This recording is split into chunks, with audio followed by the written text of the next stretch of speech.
Some people say we're all connected, all part of some bigger picture, some harmonious flow, endless and meaningful. Maybe that's how it looks from a distance. But up close, with eyes open, I see no evidence of any spiritual choreographer at work. No, I see nothing but the random fractals. I know what you're thinking. It's another interactive game shot in the stylings of a movie or a television show. But this isn't Night Trap, Maximum Chase, or even Law & Order Legacies. This is Late Shift, starring developer Control Movie with publishers Wales Interactive. You play as Matthew Thomas, a college student who's making his way through school by working as a security guard in a high-class parking garage. Bunch of metal bimbos. His world is ruled by numbers, but tonight, he's about to have an uncalculated adventure fall in his lap. Get over here.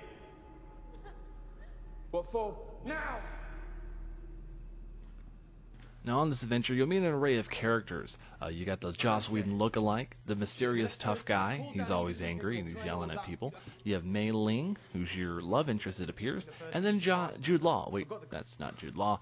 But the characters aside, the story and the acting are really good, which is complemented by the gameplay. There's no point-and-click interact with the scenes around you, there's no quick-time events to catch you off guard. The whole thing is narrative-driven. Your choices and decisions help weave this tale. Each playthrough is different than the last, but the game still finds a way to keep you on track of the plot to push you through the story.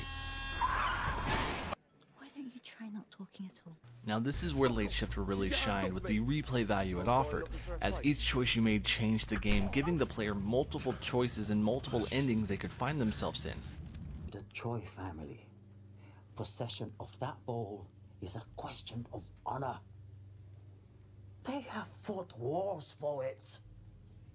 Its price is beyond measure. Which each playthrough I found myself like a director of a television show, making sure my character picked the right lines to save this person, maybe to do this action, so I could unlock every ending. Yeah, where the hell are you? Or the girl dies. Who the fuck is this? Bring you to the lobby of our hotel by 9 tomorrow morning. Or the girl dies. No police. Or the girl dies. Which each playthrough and every decision I was making to unlock each new ending, I found myself falling more and more in love with the Late Shift, with the world it was creating, the storytelling it was doing, the narrative that was pushing me through. It changed with each choice. I didn't know what to expect if I did this decision or this decision, and it was something that was amazingly beautiful about it. Control Movie really hit the mark with this game in a lot of aspects of the storytelling. Now, I'm not going to go into a lot of what the story is because I don't want to spoil it for anybody. There's so many endings, so many choices, but the plot is there.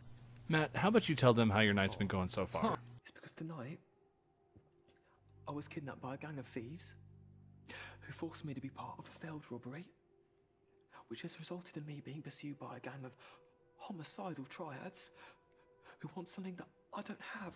Late Shift is a great game, but not a perfect game by any means. Some of the cuts between your choices are really rough, and it does pull you out of the immersion, almost where I want to scream at the continuity guy for the scene. The audio mix in some of the areas could have used a little bit more polish. An example, you're listening to Matt's inner monologue as they drive to the auction house, but it's drowned out by the music and the cars. You miss everything he's trying to convey in that scene.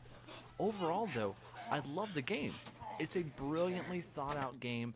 I give Control Movie and Wales Interactive credit for bringing this back. I love these types of games. The storytelling's there. If you love Telltale games, if you love just story interactive games, this is really up your alley. For a price of $12.99 on Steam, you really can't go wrong. Each playthrough is about an hour long, so you're talking 7-8 hours, a day's worth of play. That's why we here at Console Crashers have to give the Late Shift 4 character dialogues out of 5.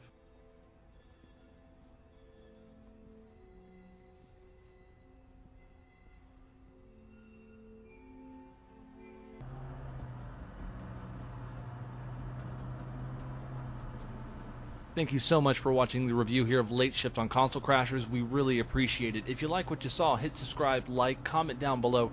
If you disagreed with our review, what did you disagree with? What did you like about the game? If you have a game you want us to review, Let us know down in the comments below. Give us a follow on Twitch, Twitter. Check out our Patreon, where we're actually hooking up our community members with great, awesome gifts for being part of our Patreon community. This is where we're creating everything for Console Crashers. You guys help keep the lights on, help create the live show that's coming in the next couple of weeks. We'll see you guys for E3, but thanks for hanging out and thanks for watching the video. We'll catch you in the next one.